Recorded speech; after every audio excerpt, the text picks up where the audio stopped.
Hello everyone, welcome back to my YouTube channel. और आज हम डिस्कस करेंगे geography lesson written by Zulfikar Ghosh.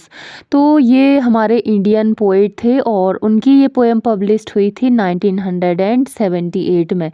और ये जो पोएम है इसमें वो बताते हैं कि जैसे जैसे पोएट का जेट यानी कि उनका जो जहाज़ है वो आकाश में ऊपर उठता है, वैसे वैसे दुनिया को देखने का उनका जो नज़रिया है वो बदलता रहता है। पहले वो शहर को देखते हैं, फिर वो पूरे देश को देखते हैं और अंत में वो पूरी पृथ्वी को देखते हैं।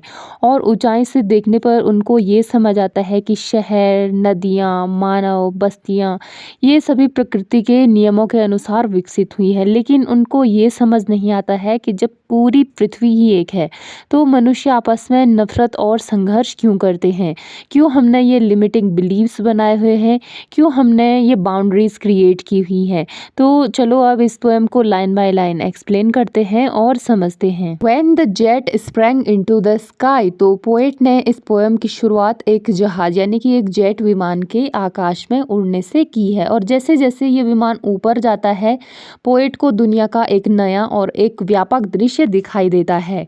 It was clear why the city, अब ऊपर से देखने पर कवि को समझ में आने लगता है कि शहर इस तरह क्यों बना है। had developed the way it had। अब पोएट समझते हैं कि शहर का विकास बिना किसी योजना के नहीं हुआ बल्कि परिस्थितियों और आवश्यकताओं के अनुसार हुआ। Seeing it scaled 6 inches to the mile, अब ऊंचाई से पूरा शहर उनको एक नक्शे जैसा छोटा दिखाई देने लगता है और जिसे उसका पूरा स्वरूप आसानी से समझ में आ जाता है कि ये कैसा है। There seemed an inevitability, तो अब पोएट को लगता है कि शहर का ऐसा बनना बिल्कुल स्वाभाविक था और निश्चित था। About what on ground had looked haphazard, तो अब ये कहते हैं हमारे पोएट की ज़मीन से उनको शहर एकदम बेतरतीब सा लगता था और अव्यवस्थित लगता था। लेकिन जैसे जैसे उनका जहाज ऊपर उड़ने लगता है उनको ये शहर एकदम व्यवस्थित दिखाई देने लगता है। अनप्लान्ड एंड विदाउट स्टाइल, तो पहले ऐसा लगता था कि शहर बिना किसी योजना के बना है और बिना किसी सुंदरता के बना है। When the jet sprang into the sky, अब पोएट इस पंक्ति को दोहराते हैं और बताते हैं कि ऊंचाई से देखने पर हमारी सोच और समझ बदल जाती है और हमारा नजरिया बदल जाता है। सेकेंड स्टेंजा में पोएट लिखते हैं When the jet reached 10,000 feet, अब उनका जो जहाज है वो 10,000 फीट की ऊंचाई पर पहुंच जाता है। फिर वो कहते हैं It was clear why the country had cities where the rivers ran। Poet ये समझते हैं कि शहर नदियों के किनारे इसलिए बसे हैं क्योंकि पानी जीवन के लिए बहुत आवश्यक है।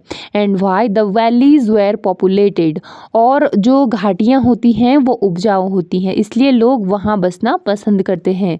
The logic of geography that land and water attracted man, और फिर वो ये बोलते हैं कि ज्योग्राफी ही ये तय करता है कि लोग कहाँ बसेंगे, यानी कि जहाँ लैंड एंड वाटर होगा वहीं सिविलाइजेशन होगी। वॉज क्लियरली डिलिनिएटेड, अब वो कहते हैं कि इतनी ऊंचाई से उनको ये भौगोलिक सत्य बिल्कुल स्पष्ट दिखाई देता है।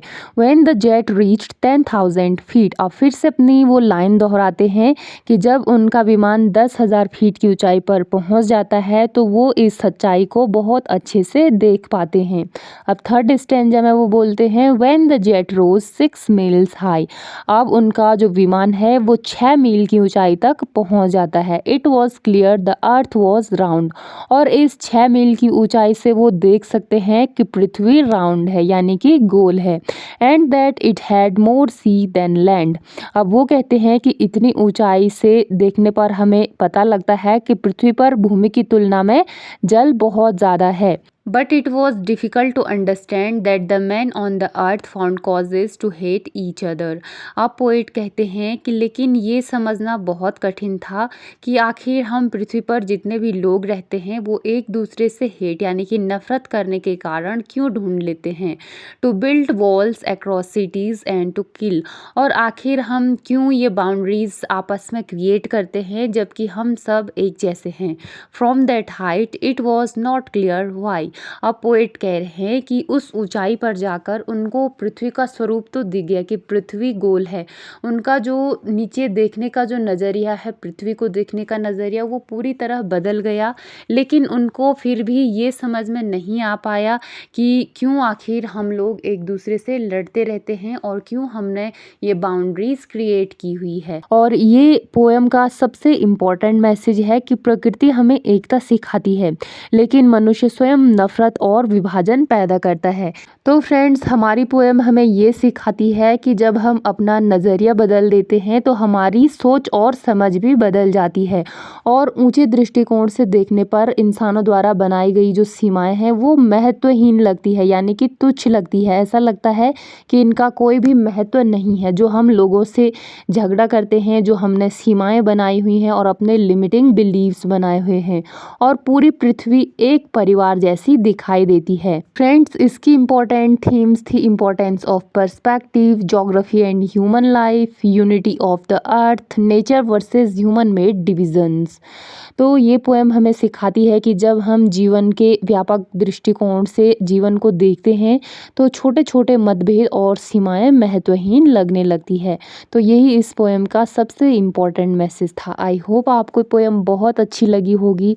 आज की वीडियो में बस इतना ही और मिलते हैं नेक्स्ट वीडियो में।